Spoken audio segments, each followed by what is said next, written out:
すみません、ぼーっとしてました。はじめまして、ドクター。私のコードネームは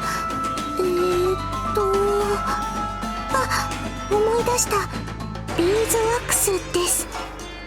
いい名前ですか？このコードネームは一族のみんながつけてくれたんです。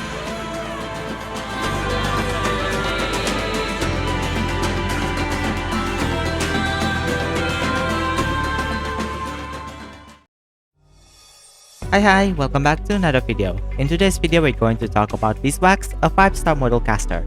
Just like her archetype name, Beeswax has 2 modes, which allows her to become on her standby mode and also attack mode. When on standby mode, she won't attack her enemies, but she will significantly increase defense that is equal as a normal defender, and significantly increase resistance that is higher than Matterhorn's art's resistance without his skills on.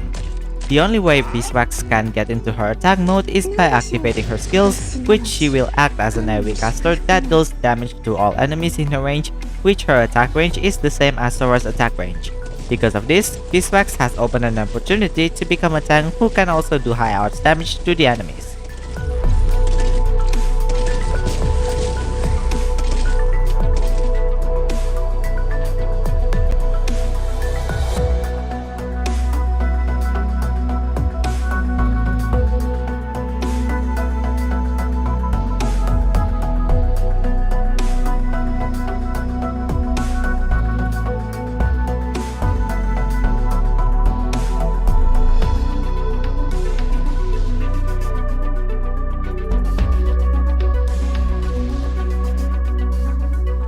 Before we get into her skills, let's get into her talent first. Beeswax's talent, Shambhala's Sanctuary, is a passive skill that is available when you upgrade her at Elite 1 and will become stronger at Elite 2. This talent allows her to restore 2.5% to 4% of her max HP when not using skill, making her reliable to become a taunt without relying that much on medics. This talent stacks with Angelina, Sora, and Perfumer's passive if you want to make herself feeling much stronger.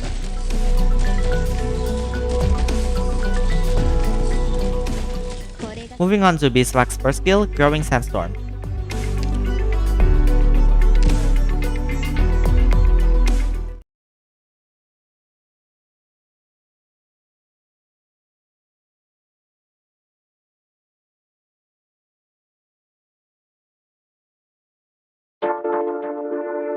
This skill allows Beeswax to increase her attack, making her able to attack enemies harder while also increase her attack range so she can attack enemies on further range.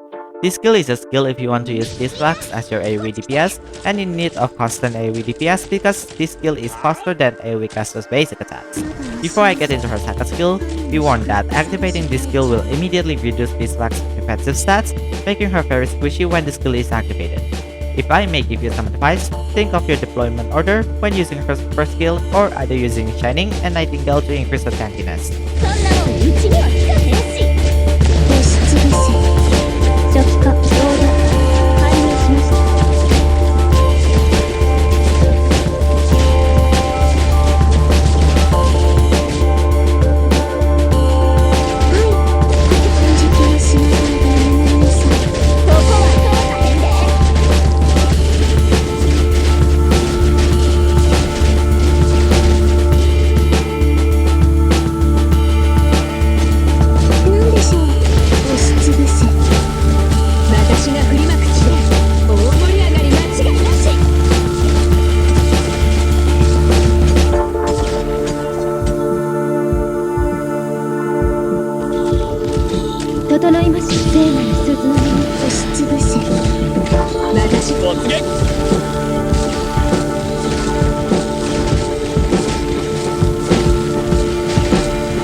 Her second skill, Guardian Obelisk, is easily her go-to skill. This skill allows Beeswax to summon an obelisk that will immediately attack and stuns enemies on Beeswax's range. Once summoned, The obelisk will act as a unit that can block 3 enemies with very high defensive stats from HP, defense, and resistance. So yeah, this skill is very different from her first skill because when activating the skill, you don't have to be worried about her dying faster because the obelisk will taunt the enemies instead of beeswax.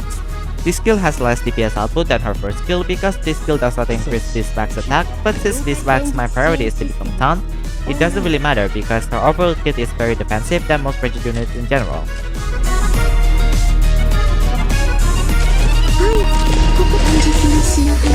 攻めることが一番の光栄だ。な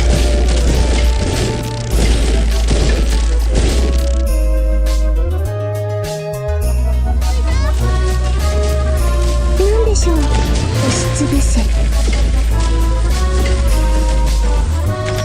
あ、攻めることが一番の光栄だ。元気だって。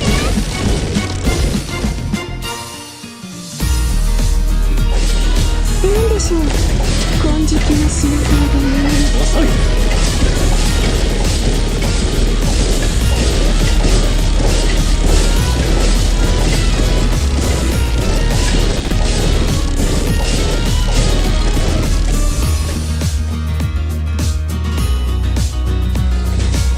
なんでしょう、これでどうです？遅い。整います。鈴の光で風雪をまとう。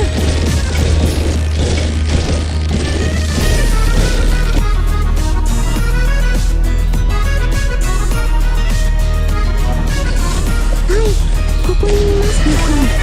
命をもらうぞ。輸血準備。先輩、火事には気をつけてください。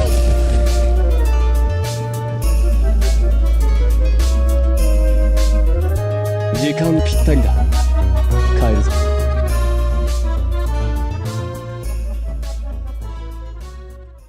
I find beeswax to be a very good caster for her first archetype that got released. Beeswax is a good operator that gives an option to have several defensive support because most of the time people use AoE guards, long range guards, and defenders are not used that often other than Zarya.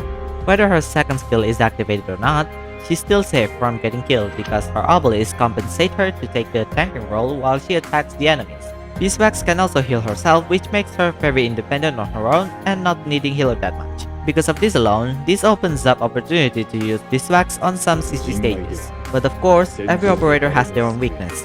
The most notable weakness on Beeswax with other casters in comparison is the lack of DPS, especially her second skill. You have to kill your enemies faster, and Beeswax is very unreliable when it comes to DPS, especially she also stops herself from attacking after a certain period. Beeswax also subjectively has quite awkward attack range but still compensated with her first skill. And with the current meta we have right now, Llama can easily dish out AoE damage that literally deletes all enemies in very large range, or more consistent AoE damage with her second skill. I know it doesn't sound fair because Llama is a 6-star, but if you're talking about consistency, then you might find Llama more appealing. Of course, one thing that Llama don't have is the high defensive stat, so at the same time you might want to use Beeswax on certain conditions because Beeswax is the tankiest ranged unit we have right now.